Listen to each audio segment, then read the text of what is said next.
여러분 안녕하십니까? 광주 MBC 뉴스투데이 시작합니다. 먼저 오늘의 주요 뉴스입니다.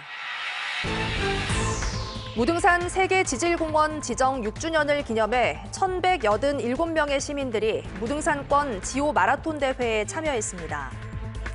영광 곡성군수 재선거를 앞둔 마지막 휴일인 어제 후보들이 막바지 집중 유세를 펼쳤습니다. 지난해 전남에서 귀농인 수가 가장 많았던 고흥으로 선진지 견학이 이어지고 있습니다. 문인 북구청장을 만나 생활안정 지원금 사업 등 지역민들을 위해 마련된 북구의 주요 정책들을 들어봤습니다. 어제 화순과 담양 일대에서 무등산권 지오 마라톤 대회가 열렸습니다. 무등산 세계지질공원 지정 6주년을 기념하며 올해 세 번째로 열린 마라톤 대회인데요. 1,187명의 참가자들이 따스한 가을 햇살을 맞으며 함께 달렸습니다. 임지은 기자가 다녀왔습니다. 힘차게 울린 출발 신호음. 일요일 이른 아침, 운동복 차림의 시민들이 마라톤에 나섰습니다. 가장 긴 코스를 선택한 참가자들부터 일제히 뛰어나갑니다. 내리쬐는 가을 햇살 아래에서 참가자들은 가쁜 숨을 내쉬었습니다. 34분대 정도 뛰었어요. 좋은 날씨에 이렇게 또 우승을 하게 돼서 개인적으로 기쁘게 생각합니다. 이번 대회는 초보자들이 뛸 수 있는 5.18km부터 32km까지 다양한 코스가 준비됐습니다. 참가자들이 달리는 길 주위로는 천하절경의 화순 적벽을 품고 있는 동복호가 펼쳐졌습니다. 보기만 해도 시원해지는 풍경을 배경 삼아 달리다 보면 힘듦을 느낄 새도 없습니다. 코스 너무 아름다운 언덕 많아요 하고 출발 안개 많아요. 그러면 코스 너무 예뻤어요. 아이들은 부모님과 함께 참여하는 마라톤이 마냥 설레기만 합니다. 제가 몇 번 마라톤을 하러 다녔었는데 딸을 데리고 다니니까 더 재미있더라고요. 달리기 화이팅! 무등산 세계지질공원 지정을 기념해 지난 2019년부터 시작된 무등산권 지오 마라톤 대회는 코로나19로 중단됐다 지난해부터 다시 열려 올해 3회를 맞았습니다. 모두 1,187명이 모였는데 무등산 정상 높이인 1,187m와 같습니다. 국립공원 무등산의 아름다움과 지질학적인 가치를 드높이는 기회가 됐습니다. 무등산 유네스코 세계지질공원은 화순, 담양, 광주 전체가 하나로 묶어져 있죠. 유네스코 세계지질공원의 가장 독보적인 마라톤이다라는 걸 저는 알리고 싶습니다. 무등산권은 지난 2018년 우리나라에서 세 번째로 유네스코 세계지질공원으로 승인됐습니다. 지난해 첫 재인증을 받아 오는 2026년까지 지위가 유지되는데 4년마다 열리는 심사에서 재인증에 성공하려면 지역 활성화, 접근성 향상 등의 권고사항을 이행해야 합니다. MBC 뉴스 임지은입니다. 월요일 출근길 하늘빛이 다소 흐립니다. 현재 하늘 모습 보시면 구름 가득 끼어있는 모습이고요. 광주와 전남에 약한 비도 떨어지고 있습니다. 오늘은 종일 비가 오락가락 이어지겠고요. 내일 오후가 되어서야 비는 점차 그치겠습니다. 오늘과 내일 예상되는 가을비의 양은 10에서 60mm가량이고요. 특히 오늘 밤사이 전남 해안 지역을 중심으로 시간당 10에서 30mm 안팎의 강한 비가 쏟아질 수 있겠습니다. 돌풍과 천둥, 번개도 동반될 수 있어서 안전사고 없도록 각별히 주의하셔야겠습니다. 오늘 아침 기온은 17도 안팎으로 어제 같은 시각보다 4도가량 높습니다. 비교적 포근한데요. 한낮 기온은 22도에 그치면서 어제와 비슷하거나 조금 더 낮겠습니다. 날씨 정보였습니다. 11.6 재선거를 앞두고 마지막 휴일인 어제 영광군수, 곡성군수 후보들이 표심을 잡기 위해 총력전을 벌였습니다. 역대 최고 사전투표율을 기록했던 영광에서는 민주당 장세일 후보가 교회와 성당 등을 찾아 유권자들을 만났고 조국혁신당 장현 후보는 조국 대표와 영광군청 사거리에서 집중 유세를 펼쳤습니다.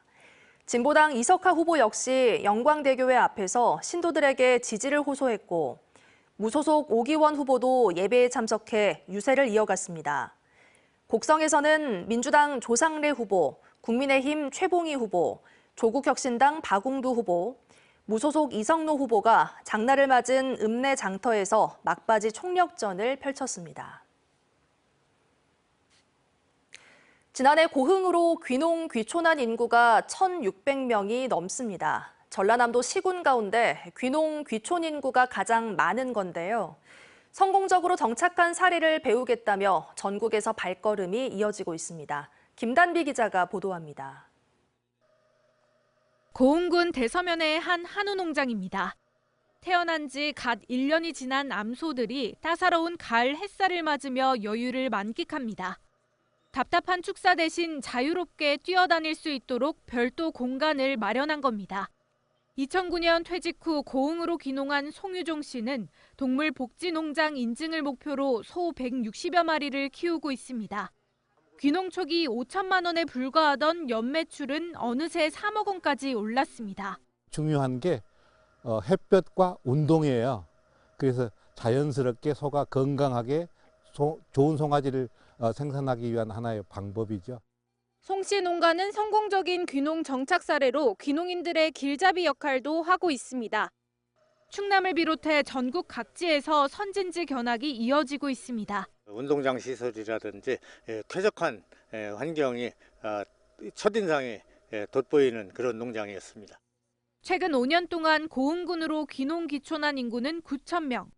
고흥군은 이들의 안정적인 정착을 돕기 위해 찾아가는 귀향귀촌 설명회와 사후관리 모니터링 등 다양한 지원 사업을 추진하고 있습니다. 특히 2019년부터 운영 중인 귀농귀촌 행복학교의 경우 수료생 가운데 43%가 고흥군에 정착하는 성과를 거뒀습니다. 이외에도 귀농귀촌인이 안정적으로 정착할 수 있도록 임대주택을 2026년까지 500호 이상을 조성하고 지난해 전남에서 귀농인 수가 가장 많은 지역에 꼽힌 고흥군이 귀농귀촌의 산실로 자리매김하고 있습니다. MBC 뉴스 김담입니다. 우리나라의 쌀 과잉 생산과 농민들의 고령화는 일본 농업 현실과도 닮아 있습니다. 이를 해결하기 위해 일본 정부와 지자체는 다각도의 노력을 기울이고 있는데요. 어떤 시도를 하고 있는지 박종호 기자가 보도합니다.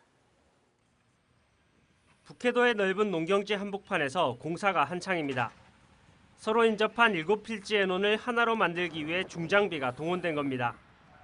기존 논둑을 허물어 재탄생시킨 대규모의 논은 기존보다 생산 효율이 높아질 것으로 기대하고 있습니다. 一枚一枚に田植え稲刈りするのにあぜっていうか農道ってわかります？そこを渡るのにすごい作業時間かかるのと、その回転ですね、機械は大型化してるんですよ。でもそれに見合った田んぼじゃないんですよね。だから回転でそれで時間。 일본 각지에서 진행 중인 대규모 논 조성 프로젝트. 고령화된 농촌의 현실을 반영해 노동력을 대폭 줄이는 것이 핵심입니다. 우리나라처럼 논에 쌀이 아닌 다른 작물을 재배하면 지원하는 보조금과 연계돼 농촌의 새로운 활력이 될 것으로 기대되고 있습니다. 主食用のお米がやはりずっと余っている状況がありますので、それを一番分かりやすいところでいけばお米以外の作物に切り替えたりですとか。 농민들은 이 제도를 활용해 메밀과 콩, 고구마 등 다양한 밭작물을 논에서 키워내고 있습니다. 高益作物、高収益作物ということで、さつまいもができるっていうことが分かったんで、JA さんとも相談しながら、あと旭川市さんとも相談しながら、名物っていうか特産品にしたいなということで今動いてます。 쌀 과잉 생산에 대응해 한국에서도 시행 중인 전략작물 직불제. 우리 정부가 가루쌀과 농콩 등 일부 작물을 선정, 전국에 일괄 적용하는 것과 달리 일본은 지역에 맞는 작물을 선정해 지원하는 산지 교부금이 별도로 존재합니다. 이 제도를 활용해 농민들은 지자체와 함께 지역 기후와 토양에 맞는 작물을 폭넓게 선택하고 논을 다양하게 활용하고 있습니다. 転作の奨励金、交付金の金額ですとか、あるいはその地域でその作物がどれだけ栽培しやすいですとか、収量があるですとか、そういった農家が選んでですね、生産してきたということがあります。 쌀 과잉 생산과 고령화에 대응해 논을 확장하고 지역에 맞는 다양한 작물 재배를 지원하는 정책은 우리도 고민해봐야 하는 지점으로 다가옵니다. MBC 뉴스 박종호입니다. 광주시 조례에 따라 비용이 과도하게 청구됐더라도 시에서 사용자에게 수도공사와 관련된 부담금을 부과할 수 있다는 법원 판결이 나왔습니다. 광주고등법원 양영희 수석판사는 지원 1구역 주택재개발정비사업조합이 광주시 상수도사업본부 동북수도사업소장을 상대로 낸 상수도 원인자 부담금 부과 처분 무효 확인 항소심에서 1심 판결을 취소하고 원고의 청구를 기각했습니다. 재판부는 광주시의 징수 조례는 환경부 표준조례 개정안의 취지를 살려 제정됐다며 명백한 하자에 해당한다고 볼 수 없다고 설명했습니다. 최근 5년간 전남 지역에서 930여 건의 농기계 사고가 발생한 것으로 나타났습니다. 국민의힘 정의용 의원이 농촌진흥청에서 제출받은 자료에 따르면 지난 2018년부터 5년 동안 전남 지역에서 발생한 농기계 사고는 932건으로 경북, 경남에 이어 전국에서 세 번째로 많았습니다. 또 사망자는 71명으로 경북에 이어 2위를 기록했습니다. 이에 대해 정 의원은 농기계 사고는 심각한 인명피해로 이어질 가능성이 큰 만큼 구체적이고 체계적인 교육이 필요하다고 주장했습니다.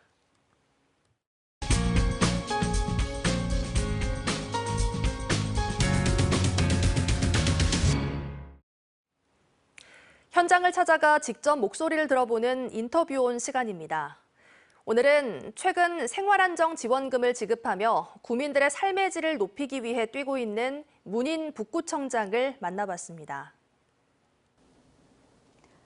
네, 청장님 안녕하십니까? 네, 안녕하세요. 광주 북구청장 문인입니다. 네, 올해 북구가 굉장히 부지런히 움직였다는 소문이 있어서 제가 찾아뵀어요. 주요 성과는 무엇이고 남은 기간 현안들이 있다면 뭘까 궁금합니다. 저희 이제 북구에서는 무등산에 있는 화엄동, 북구 화엄동입니다.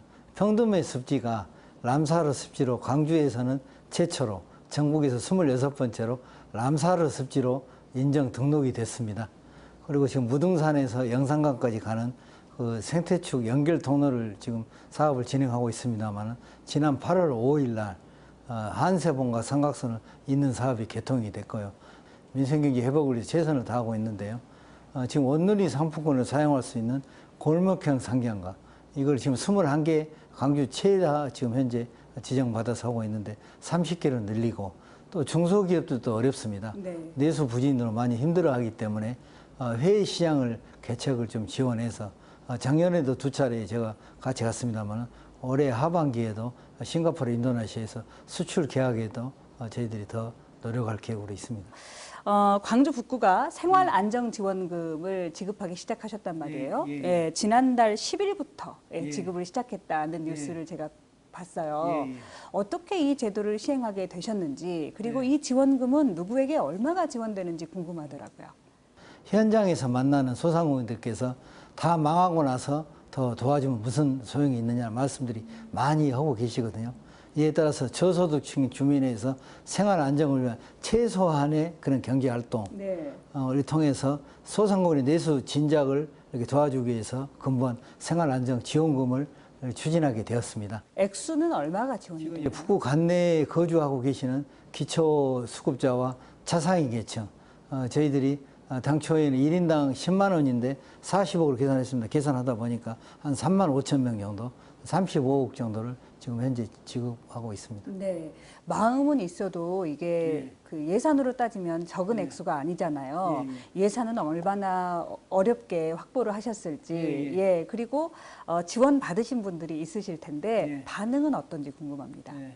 2.7%의 고리의 그 예금들이 있습니다. 그런 걸 22년부터 저희들이 준비를 해가지고 한 20억 정도를 마련하고요. 그리고 이제 조금 행사성 경비라든가 좀 우선순위가 낮은 그런 부분에서 다른 예산을 삭감하지 않고 한 20억을 마련해서 40억의 건전 재원으로 추진하게 되었습니다. 근데 막상 이렇게 10일부터 이렇게 지급을 하게 되는데 정말 인산이례를 이루었고 신청 개시 4일 만에 80%가 지급이 됐고요. 지난주 금요일까지 94%가 지급이 됐습니다. 그리고 이번 주말에 광주 비엔날레 광장에서 작년에 이어서 광주 북구청장배 전국 아마추어 e스포츠 대회가 열린다고 들었거든요. 이 대회는 어떤 대회예요?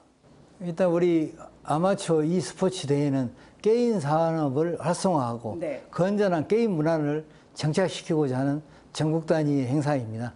리그 오브 레전드 등 3개 종목을 저희들이 하는데 게임에 관심 있는 아마추어라면 누구나 참여할 수가 있습니다. 행사 당일에는 이런 오락실이라든가 VR 게임 등 다양한 부대 행사가 있고요. 앞으로도 e스포츠가 지역민에게 누구나 즐길 수 있는 건전한 여가 생활이 될 수 있도록 저희들이 최선을 다해서 지원해 나가겠습니다. 어떻게 이런 대회를 열게 되셨는지, 관심을 갖게 되셨는지 궁금해요. 원래 우리 광주가 이렇게 문화 콘텐츠, 아시아 문화 전당이고 또 문화 수도이기 때문에 그런 문화 산업에도 관심을 가지고 그동안 역대 시장님들께서 쭉 해오셨습니다. 그래서 북구에서도 우리 대학에, 전남대학교에 그 게임을 하는 동아리들이 많이 있고 지원을 많이 받고 있습니다. 이런 분들에게 조금 더 희망을 주고 전국 대회를 통해서 더 많은 활성화를 하기 위해서 개최를 하게 됐습니다. 네, 시청자와 구민들께 마지막으로 하고 싶은 말씀 있으시면 좀 부탁드리겠습니다. 네, 민생 경제가 유례없는 이렇게 비상 상황이 맞이하고 있어서 많은 분들이 힘들어하고 계십니다. 이런 벼랑 끝 민생 경제 회복을 위해서 지금 당장에 손에 잡히는 지원이 필요하다고 생각해서 근본 생활안정지원금을 추진하게 됐습니다. 최소한의 생계 안정에 도움이 되기를 바라며 또 어려운 소상공인, 중소기업 기업들과 우리 시청자 여러분과 국민 여러분께서 상생할 수 있도록 많은 관심과 협조를 부탁을 드리겠습니다. 네, 오늘 말씀 감사합니다. 네, 감사합니다. 전라남도가 농촌 정주 여건을 개선하고 지역 산업을 육성하기 위한 소규모 자투리 농지의 농업진흥지역 해제 신청을 이달 말까지 접수받습니다. 신청 대상은 도로와 택지 등 개발 후에 남은 3헥타르 이하 자투리 농지로 농업진흥지역이 해제되면 이용 규제가 완화돼 문화복지시설과 체육시설 등 주민 편의시설이 늘어날 것으로 기대됩니다.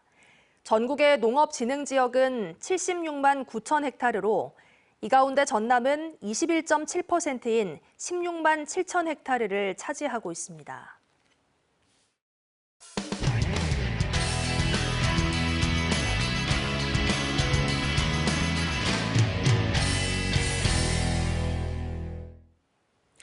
지난해 콜레라가 세계적으로 확산해 4천 명이 넘는 사람들이 목숨을 잃었습니다. 우리나라에서는 최근 해외여행이 늘면서 감염되는 사례가 종종 발생하고 있는데요. 최대 80%의 높은 치명률을 가진 콜레라는 백신으로 쉽게 예방할 수 있는데 전 세계에서 백신을 생산하는 곳은 춘천의 바이오 기업이 유일합니다. 춘천문화방송 김도균 기자가 생산 공장을 다녀왔습니다. 춘천의 바이오 공장. 액체가 담긴 플라스틱 튜브에 라벨이 붙으면서 제품이 완성됩니다. 콜레라 백신 유비콜 플러스입니다. 이 업체는 최근 백신 생산량 늘리기에 주력하고 있습니다. 세계적으로 콜레라가 유행하면서 사망자가 급증하고 있기 때문입니다. 지난해 66만 명이 콜레라에 걸렸는데 2022년보다 감염자가 41% 급증했습니다. 사망자도 4천 명으로 70%나 늘었습니다. 레바논 같은 경우에는 이제 아마도 30년 만에 다시 처음 콜레라 환자가 생겼다고 보고가 되고 있어서 아마 그 지역에서 굉장히 감염 속도가 빠른 속도로 지금 전파가 되고 있는 상황인 것 같습니다. 콜레라는 수인성 급성 위장 감염병으로 구토와 설사로 독성 박테리아를 배출하는데 심할 경우 탈수 때문에 하루 만에 사망에 이를 수도 있습니다. 지구 곳곳에서 일어난 분쟁과 기후변화로 가뭄과 홍수가 찾아와 깨끗한 물이 귀해지면서 감염자가 계속 늘고 있습니다. 백신만 맞으면 예방할 수 있는데 문제는 생산업체가 전 세계에서 춘천 바이오 기업 한 곳뿐입니다. WHO는 최소한 백신 8천만의 분량이 필요하다고 보고 있지만 이곳에서 한 해 생산할 수 있는 최대양은 4,500만의 분량으로 절반 정도에 그칩니다. 새로운 백신 생산 업체가 나올 2026년까지는 전 세계 콜레라 퇴치를 홀로 책임져야 하는 상황. 지난해 4월부터 재고가 쌓일 새가 없었고 생산량 늘리기에만 집중하면서 백신 제품군을 추가로 개발했고 위탁 생산까지 맡기고 있습니다. 기존에 있는 4가지 균주보다는 2가지 균주를 이용해서 그것을 타겟으로 해서 그 생산의 그 효율성을 더 강화해가지고 내년 하반기 새 라인이 가동을 시작해 생산량이 9천만 회 분량까지 늘어나고 새로운 업체가 등장하기 전까지 백신 품귀 현상은 계속될 전망입니다. MBC 뉴스 김도균입니다. 어려운 경기 속에 카드론이나 카드 현금 서비스 같은 서민들의 급전 창구인 카드 대출이 역대 최대 규모로 불어났습니다. 소액 급전도 갚지 못하는 카드 대출 연체율도 2000년대 초반 카드 사태 이후 가장 높습니다. MBC 경남 이상훈 기자가 보도합니다. 신청 당일에 바로 빌려준다는 대출 홍보물들. 은행이나 제2금융권에서조차 돈을 빌릴 수 없는 취약계층은 카드 대출을 받을 수밖에 없습니다. 이자율이 최고 20%에 육박하지만 급전이 필요하기 때문입니다. 카드로는 물론이고 현금 서비스, 기타 전통시장에서 계신 분들 같은 경우는 일수 또는 사채를 이렇게 쓸 수밖에 없는. 고금리와 고물가로 서민 경제가 팍팍해지고 은행권이 대출 문턱을 높이면서 돈줄이 막힌 취약계층이 카드 대출에 몰리고 있습니다. 올해 8월 말 현재 국내 카드 대출 금액은 44조 6,600억 원으로 금융감독원이 통계를 집계한 2003년 이후 가장 많았습니다. 단기 카드 대출인 현금 서비스가 5조 8,700억 원, 장기 카드 대출인 카드론은 38조 7,800억 원으로 카드론 대출이 86%나 됐습니다. 카드론의 금리는 평균 14%대, 최고 이자율은 20%에 육박해 상환 부담이 큽니다. 때문에 카드 대출 연체 규모도 1조 3,720억 원으로 이른바 카드 사태가 있었던 2000년대 초반을 빼고는 가장 높았습니다. 중저신용자 같은 취약계층의 상환 부담이 한계에 달하고 있고 이들은 다중 채무자일 가능성도 커 금융권 전반으로 부실이 확산될 우려도 있습니다. 금융당국은 카드 대출 연체율 추이 등에 대한 모니터링을 지속하고 카드사들이 카드 대출 자산에 대해 리스크 관리를 강화하되 서민 자금 공급자 역할을 지속 수행토록. 한편 신한과 KB국민카드 등 카드사들은 올 상반기에만 1조 5천억 원에 달하는 순이익을 낸 것으로 나타났습니다. MBC 뉴스 이상훈입니다. 농촌에 큰 도움을 주고 있는 외국인 계절 근로자들이 다음 달이면 본국으로 돌아가게 되는데요. 내년에도 다시 우리 지역으로 와달라는 지자체의 구애가 이어지고 있습니다. 나아가 이들을 정착시킬 방안이 필요하다는 목소리도 나옵니다. MBC 충북 허지희 기자의 보도입니다. 겨울 사과인 부사의 가지치기가 한창입니다. 지난 4월 라오스에서 온 외국인 계절 근로자들입니다. 상품성을 크게 좌우하는 가지치기지만 숙련되게 해냅니다. 이 농장에서 2년째 일하고 있어 가능한 일입니다. 이들은 성실성과 근면성을 높게 본 농장주의 요청으로 지난해에 이어 올해도 재방문했는데 내년에도 다시 올 예정입니다. 대화는 잘 되진 않지만 재밌고 즐거워 일 자체가. 일도 훨씬 더 잘 되고 능률이 있고 또 힘든 부분이 이 친구들이 뭐 아직 체력 좋고 하니까 워낙에 일을 잘해서 일하는 게 즐겁죠.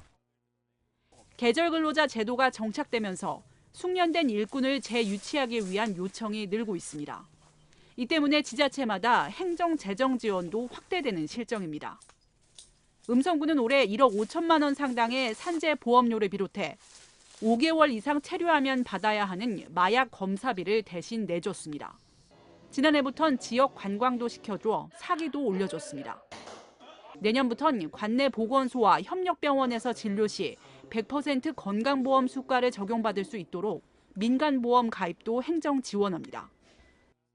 근로자가 청구하면 50% 사후 환급하는 지원 내용과 긴급 의료비라고 해서 1인당 300만 원 이내에서 지원해주는. 일부의 이탈 사례도 있지만 현장에선 이젠 외국인 계절 근로자 없이는 정상적인 농업이 불가능하다는 말까지 나옵니다. 현행 8개월까지인 비자 기한을 늘려달라는 요구와 함께 우수 근로자에겐 지역 특화형 거주 비자 전환 기회를 줘 농촌에 정착시키는 방안이 필요하다는 목소리도 나오고 있습니다. MBC 뉴스 허지입니다. 광주시가 세계 정신건강의 날을 기념해 5개 자치구와 함께 정신건강 문화 행사를 마련했습니다. 광주시는 오는 18일까지를 정신건강 주간으로 정하고 5개 자치구별로 우리 동네 정신건강 캠페인을 여는 등 광주 시민들의 정신건강을 살피는 여러 행사를 준비했다고 밝혔습니다. 오는 18일 광주시청 대회의실에서 열리는 2024 정신의 날 기념행사에서는 스트레스 측정과 자살 유족 원스톱 서비스 등 정신건강과 관련된 정보들을 안내할 예정입니다. 카드로 간편하게 환자 치료비와 병원 발전비를 기부할 수 있는 키오스크가 전남대병원에 설치됐습니다.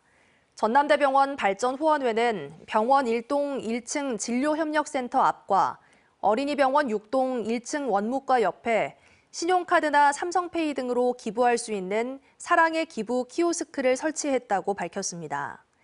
기부는 병원 발전 후원금이나 환자 치료비 지원 중에 선택할 수 있고 영수증 바코드로 개인정보를 입력하면 연말정산 소득공제도 가능합니다. 월요일 출근길 하늘빛이 다소 흐립니다. 현재 위성 영상 보시면 광주와 전남 모든 지역에 구름이 가득 지나고 있는 모습이고요. 약한 비도 떨어지고 있습니다. 오늘은 종일 비가 내렸다 그치기를 반복하겠고요. 내일 오후까지도 비가 이어질 것으로 보입니다. 예상되는 비의 양은 광주와 전남에 10에서 60mm가량인데요. 특히 오늘 밤 사이 전남 해안 지역을 중심으로 시간당 10에서 30mm 안팎의 강한 비가 집중될 수 있겠고요. 돌풍과 함께 천둥, 번개도 동반될 수 있어서 안전사고 없도록 주의하셔야겠습니다. 오늘 아침 기온 어제보다 높습니다. 17도 안팎으로 4도가량 높은 기온으로 시작했습니다. 한낮 기온 22도로 낮 기온은 어제와 비슷하겠습니다. 전남 지역에서도 약한 비가 이어지고 있습니다. 해남의 현재 기온 17도 보이고 있는 가운데 한낮 기온 24도로 예상됩니다. 곡성과 구례의 낮 기온 23도, 고흥의 낮 기온 24도 보이겠습니다. 바다의 물결은 전해상에서 최고 1.5m로 비교적 잔잔하게 일겠습니다. 내일 비가 그치고 나면 당분간 맑은 날씨가 이어지다가 다가오는 금요일 또 한 차례 가을비가 지나겠습니다. 날씨 정보였습니다. 이상으로 뉴스 마칩니다. 시청해주신 여러분 고맙습니다. 언제 어디서나 내 손 안의 뉴스. 광주 MBC 뉴스 유튜브 구독으로 함께하세요.